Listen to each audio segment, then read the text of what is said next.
va aller voir ce qui se passe du côté ouest du château, où l'entreprise de Cédric Cambre est en train de faire les eaux pluviales. Donc là ici on avait un drain qui avait été posé là, derrière la façade nord pour récupérer l'eau qui coule. Et donc là le drain a été récupéré. Là ça c'est nous qui avons ouvert, on a enlevé l'ancien ciment, un peu comme on avait fait ici. On a enlevé l'ancien ciment pour refaire la chaux. Bon, les pierres là n'étaient pas très bien scellées, il va falloir remaçonner tout ça. Là on a Cédric qui est en train de poser les tuyaux d'évacuation des eaux pluviales. Donc les eaux pluviales c'est tout ce qui est eau de gouttière qui vont rejoindre ici. Donc là ils ont creusé une grande tranchée qui va emmener l'eau de pluie de toutes les gouttières vers l'étang. Donc voilà comment ça se passe. Ici on avait beaucoup de flotte qui stagnait et qui rentrait même dans le bar. Là on espère qu'avec les graviers, avec une bonne évacuation, il n'y aura plus d'eau. Ah, ils vont remettre là le gravier.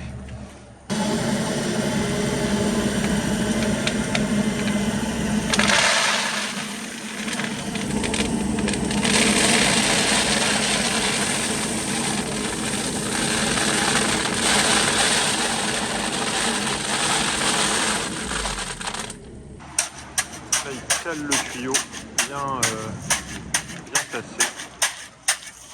Ça bouge. En fait ils referment au fur et à mesure. Là ils ont déjà fait cette partie là, devant le château et le début côté ouest. Ça rejoint ici l'ancienne buse qu'on avait cassée au tout début on avait le château. Là. Et en fait on va refaire une évacuation qui va aller jusqu'à l'étang là-bas. Là on dit elle est chargée son godet de gravier.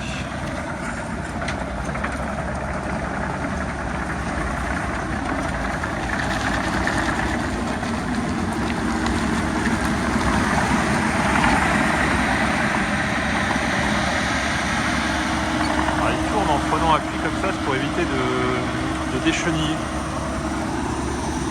Il pose le bras devant, il soulève la pelle et il tourne sur l'appui du bras.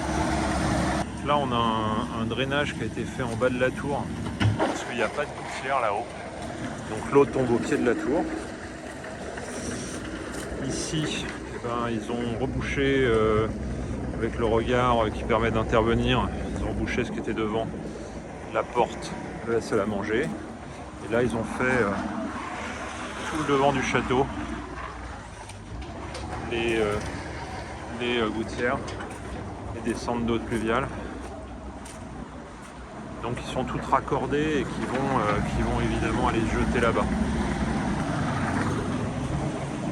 À nouveau on a un drain qui a été fait en bas de la tour et qui va là dans le regard rejoindre les eaux pluviales qui passent en dessous. Qui ne sont pas évidemment les mêmes évacuations, ça se croise avec les évacuations qui vont à la fosse là-bas. Ça se croise, c'est pas aux mêmes hauteurs. Tiens là on voit encore une petite partie des évacuations d'eau pluviale, puisque ici on va récupérer la partie est du château qui n'est pas faite encore. Alors explique-moi, là tu as dessiné ce que tu vas couper. Ah c'est formidable. Alors alors il y a des pièges quand même parce que ça c'est son profil, mais il ne faut pas oublier que c'est dans ce sens-là. Ah oui. C'est rond. C'est rond. C'est rond sur cette face-là, cette face-là, cette face-là. Et puis j'ai fait. Et là il faut que tu sois en triangle. J'ai fait le rayonnement aussi. Ça. Alors là, cet angle-là, c'est pas le même que celui qui sera là, bien sûr. Ah la vache, ah Donc oui. faut pas reprendre l'angle bêtement. D'accord. Faut rediviser j'ai remplacé mon linteau sur Ah planche oui. pour avoir un linteau grandeur nature. Excellent. Donc j'avais ces deux angles de départ avec deux cotes de départ qui ont été vérifiés là-bas pour être sûr que c'était les bons angles. Et donc j'ai décidé ces angles en divisant en fait l'espace. Un sacré boulot, hein, tailleur de pierre. Bah, c'est de la logique. C'est de la logique et de la géométrie, ouais. Après de l'habilité et puis des muscles. Et C'est puis de ça. la soupe le soir. Ça va te demander combien de temps là pour en faire une comme ça? C'est dur de se lancer, mais L'autre fois, je t'ai trouvé que t'es allé vite. Hein. une fois, ouais, le truc c'est une fois que tu as bien tout compris sur la forme de la pierre. T'as réfléchi, ouais, que t'as conçu. Bah oui, parce que tu commences pas par n'importe quel endroit. Ouais. Donc moi je vais commencer par faire le rayonnement. Oui, c'est le plus important ça. Après je vais faire les coupes là et je fais en laissant la réservation, c'est-à-dire un gros paquet. rectangle pour la corniche. Tu finis par la corniche du coup. Voilà.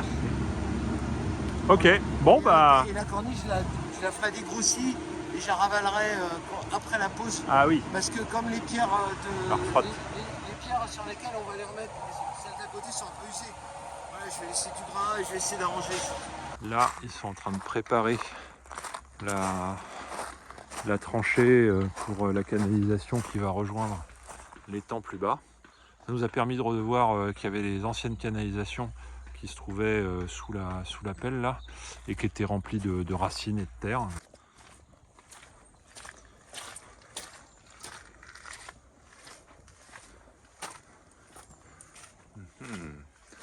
Ça sent l'arrivée du chauffage au sol.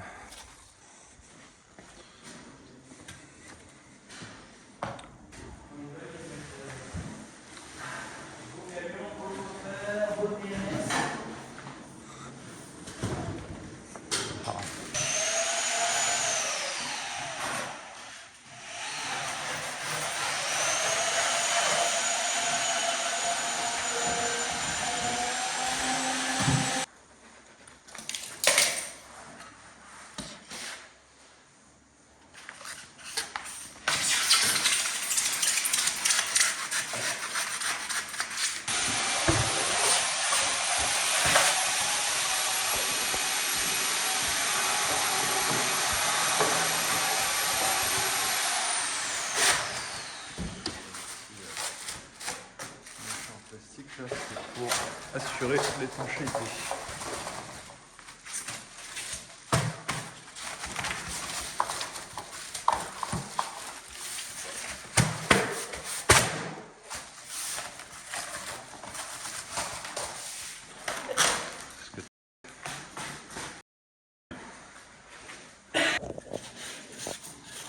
Après, Jésus elle arrive, à coupe ici l'angle, Ouais. elle rabat la feuille, D'accord. on scotche tout.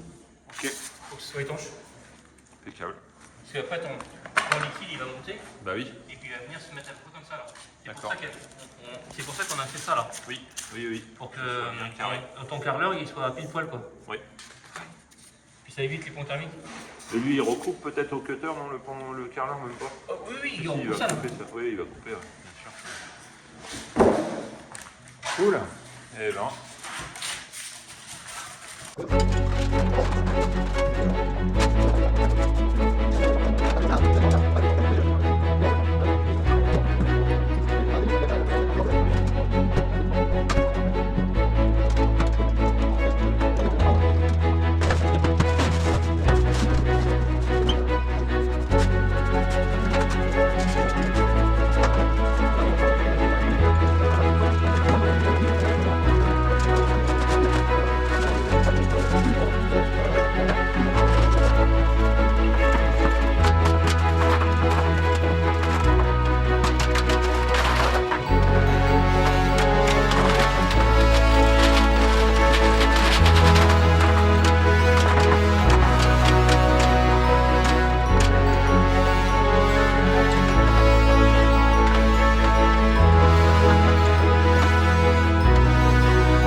Donc on voit, on est rendu ici, sur le bar numéro 2.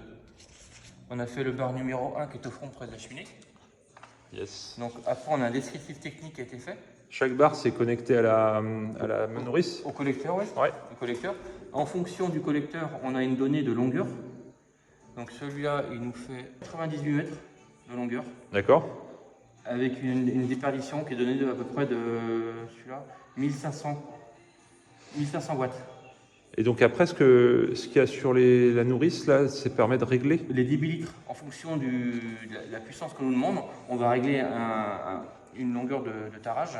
C'est pour ça qu'il y a les petits systèmes là pour régler sur le. Plus ou sur la nourrice. moins de débit, plus ou moins de température, d'augmentation de puissance. Ici, donc on a vu qu'on avait notre collecteur avec les débitmètres ici. Là, on lève la protection. Oui. Et ici, on vient tourner plus ou moins de débit, on vient serrer sur le débistat et on vient pousser plus ou moins le débistat qui est à l'intérieur et Ouais. on va C'est générer un plus peu ou comme moins de débit. un peu comme un petit robinet, quoi. C'est ça. Et ici, on peut venir greffer une tête thermostatique Ah oui, pour un d'accord. pilotage de la tête thermostatique en fonction d'une sonde extérieure et autre. Ah Une oui. sonde d'ambiance. Là, Mais ici- ça, pour le moment, t'as pas prévu ça. Non, non, parce que c'est vraiment s'il y avait des gros déséquilibres. Oui. Donc là, on vient mettre la bague, tu vois. Bah oui. On met la bague, on vient mettre. Moi, je graisse le joint torique. Ah ouais. Ah, tu graisses le joint. Ah ouais, tiens, c'est un truc à savoir ça. On met Tu mets quoi? Ah ouais. Pourquoi tu mets ça? C'est pour la dilatation en remontée. Ah ouais. La dilatation remontée. C'est-à-dire que quand ici, tu mets ici, si tu mets pas ici, ça va risque de forcer. Donc on met toujours dans la remontée ici. On met D'accord. toujours une gaine pour que ça soit toujours libre. Ok. Du coup, faut recommencer. Non mais c'est rien, ça, Oui, oui, bah oui. je peux la fendre aussi. Hein. Ah bah oui, t'aurais pu la fendre. Ouais. Mais là c'est pas grave, tant que c'est pas serré. Oui. Ah oui, parce qu'une fois que tu auras serré, on pourra plus, Bah, c'est plus difficile. pourra plus le sortir. Petit joint torique. Donc ça s'appelle un joint torique. Il y en a Le un joint torique, il a. un en dessous, en dessus, et après ça va se serrer tout seul ça. Et les tuyaux, ça ressemble à du PER. Non, c'est plus costaud. C'est plus costaud que du PER. Ah, c'est plus costaud. D'accord. Il n'y a pas la même densité. On appelle ça du BOA, du barrière d'oxygène. D'accord. Tu as le SBOA sans barrière d'oxygène. Ok. SBOA et par exemple tu as le BOA. Salut les amis, salut la famille, salut les abonnés. Et bien après toute cette activité, je vous propose qu'on aille faire un petit tour pour voir ce qui a été réalisé. On verra principalement le tour du château, les abords, les extérieurs, et puis ensuite on ira voir au rez-de-chaussée. Voilà, aujourd'hui il n'y a plus personne, donc on en profite. Et puis je vous expliquerai un petit peu ce qui va se passer, les étapes en cours de route. Allez, c'est parti! On va commencer notre petit tour par les extérieurs et ce joli petit ruisseau qui alimente notre étang plus bas. Le château est là sur la gauche. Alors là aujourd'hui c'est plutôt sympa, il n'y a pas eu trop d'eau, ça ruisselle gentiment. On voit ici l'alimentation, je vais vous expliquer d'où ça vient. Et derrière, ça c'est l'allée, la route qui mène au château. Et derrière encore, c'est plus chez nous, c'est une autre propriété. Donc on a notre buse là qui passe là-dessous, une grosse canalisation. Et derrière, il y a un autre étang. On va aller voir. Alors le souci, c'est que souvent ici, c'est complètement inondé. Donc il va falloir trouver quelque chose à faire. Peut-être doubler les buses, mettre des buses plus haut et remettre aussi de la terre ou de la matière pour faire une route plus élevée, une digue. Parce que ici, voilà, là ici, il y a un trou, on voit la buse qui vient de l'étang derrière, il y a un trou, et ensuite nous on a notre buse qui va là. Et souvent ici ça se bouche. Donc c'est un peu embêtant, il faut compter sur les voisins pour venir déboucher, mais enfin il y a toujours des branches d'arbres qui tombent, qui viennent se mettre dans le trou, et dès qu'il y a des fortes précipitations, bah, ça se bouche. Donc on va avoir quelque chose à faire probablement ici. Allez, ce sera pour plus tard. Je remonte l'allée. Première réalisation des équipes de Cédric Cambre. Ici, là, on s'est fait une grosse zone parking. On en avait bien besoin parce que c'est souvent très encombré. Les voitures se garaient là, elles avaient tendance à s'embourber. Et puis, bah, ça peut être bien utile même pour la suite. Donc là, on a bien 4 ou 5 places pour mettre des voitures en épi. Là, derrière, c'est l'étang et un peu plus haut, c'est le château. Là, on voit peut-être de loin, on va passer tout à l'heure, mais on a une espèce de grosse autoroute là qui traverse le terrain. Et en fait ça a été rebouché, c'est la conduite d'évacuation des eaux de pluie qui a été posée la semaine dernière et là qui a été rebouché. Donc il y a des tas de terre qu'il va falloir gérer, mais au moins ça c'est fait. Toutes nos eaux pluviales sud et ouest sont branchées. Il y a une pelle là qui est en attente, ils vont revenir la semaine prochaine je pense. Donc là on voit déjà que le côté ouest a pas mal changé. Il n'y a plus trop de bazar et puis surtout l'esplanade du château où comme on a fait les eaux pluviales, il n'y a plus les trous là qui se baladaient là, tout a été refait et c'est assez propre. Donc voilà la route dont je parlais. En fait la canalisation d'eau pluviale principale part tout au bout et se jette dans l'étang. Ici on fera un grand rond-point autour de l'araucaria. Cet arbre là c'est un araucaria, donc on a déjà commencé. Ils vont remonter un petit peu le sol en utilisant du remblai. Là les bazars qui sont là, le tac est là, on va s'en servir comme remblai pour remonter ici et avoir là un rond-point devant le château. Voilà, que dire d'autre? Là-bas il y a eu un peu de travail aussi, surtout la cuve a été complètement mise à niveau, donc il y a juste les regards là qui sortent, donc ça c'est sympa. C'est ici justement, on la voit plus trop. Là ça c'est la partie qu'ils vont attaquer la semaine prochaine, donc la partie est du château. Un petit peu plus compliqué parce qu'il va falloir faufiler des petites pelles le long du château et voire même en haut ce sera à la main. Là on a toujours notre fenêtre de la tourelle sud-est qui est en cours de rénovation. Donc Pascal a déjà fait les appuis là. Moi j'ai bouché derrière avec un gros panneau de bois. Et puis on a eu un souci de linteau, donc on a changé le linteau. Là on peut voir déjà un linteau bois qui a été remis et puis qui a été rempli là-haut pour que ça tienne les pierres. Donc là en ce moment Pascal est en train de tailler les pierres de tuffeau pour finir l'entourage. Là on peut plus rentrer, on verra tout à l'heure pourquoi. Donc on va se diriger vers l'arrière.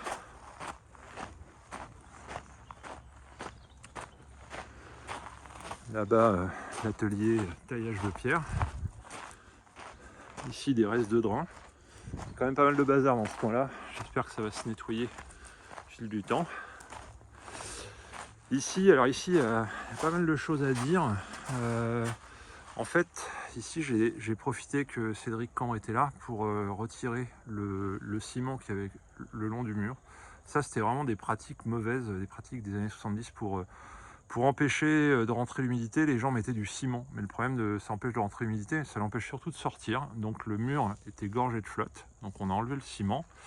Et le problème c'est comme c'est des murs où les pierres se tiennent avec de la terre, c'est vraiment c'est de la terre comme ça, quand elle est toute mouillée et comme il y a du ciment, l'eau reste dedans, donc ça mouille la terre, les pierres s'en vont facilement. Donc on avait des gros trous là, affreux et puis assez dangereux, donc les maçons de chez Clément là sont venus nous reboucher ça rapidement. Donc là cette fois avec des pierres qui sont mises les unes contre les autres en pression et qui sont tenues par cette fois un mélange de chaux. Bon ça c'était un petit peu en urgence. Après par la suite ils vont revenir et ils nous feront la même chose qu'ici. Ici c'était pareil, hein. Il y avait la même chose, on l'avait fait à l'époque où les packs ont été installés. Et où voilà, le but c'est qu'on revienne à la même chose que ça, c'est-à-dire un mur droit avec une reprise de chaux. Et ce sera la même chose ici. On peut voir d'ailleurs que les petites pierres qui sont là, en fait elles sont pas structurelles, elles sont en parement. Elles sont en parement du mur. Donc on viendra assez facilement un mètre droit. Voilà. J'arrive sur la zone nord du château. Il n'y a pas eu rien de fait encore. On va rentrer à l'intérieur, on va faire le tour. On arrive dans notre passage. Partie où pour les premières vidéos, il y avait une cloison ici qu'on a enlevée, ce qui nous permet de passer facilement dans l'arrière-cuisine. Ça c'est les futurs linteaux pour l'intérieur de l'encadrement de la fenêtre de la tourelle. Et ici, voilà, ce qui a été principalement fait la semaine dernière, c'est la pose du TMS sur l'ensemble de la dalle béton. Alors le TMS, c'est cette matière là. Voilà, ça c'est le TMS, c'est écrit dessus. 8 cm de haut. Alors, pour préciser, en fait, on est en train de préparer le chauffage au sol. Alors ici, on est dans le couloir, on voit déjà ce qui a été posé, mais on va aller voir dans le bar et puis on va expliquer un petit peu comment c'est fichu. Donc on a 180 mètres carrés environ à couvrir. Voilà les tuyaux qui sont en train d'être posés. Et je vais montrer ici, plus intéressant. Donc là, la salle à manger, là-bas le bar. Ici, dans le petit couloir, on a la nourrice principale. Donc avec les deux gros tuyaux là, eau chaude, eau froide, enfin arrivée, retour, qui arrivent de la chaufferie. En haut, on a 9 départs d'eau chaude. Retour en bas, 9 eau froide, donc ça fait 9 circuits. Il y a 9 circuits. Arnaud Gouret, là, notre chauffagiste, m'expliquait que on a grosso modo un circuit pour 20 mètres carrés. Donc 180 mètres carrés, 9 circuits. Et un circuit, c'est autour des 80-90 mètres linéaires de tuyaux. On peut voir ici un petit bidule là. En fait, ce truc-là, ça sert à régler le débit par circuit. Et ils vont équilibrer en fait les débits en fonction de la longueur du circuit, en fonction d'autres paramètres qui sont fournis par les bureaux d'études. Voilà, donc là il y a déjà 4 circuits de posés. Alors principalement dans le bar. Dans le bar il y a 3 circuits. C'est assez logique puisqu'il fait 60 mètres carrés. Et voilà à quoi ça ressemble donc quand on a le TMS et les tuyaux, les circuits qui sont posés. Alors peut-être présenter un petit peu plus près. Non, pas ici. Ça, c'est pas ça que je voulais montrer. Voilà, ici, en fait, on a ce qu'ils appellent la bande de rive. Donc ça, c'est posé le long des murs auparavant.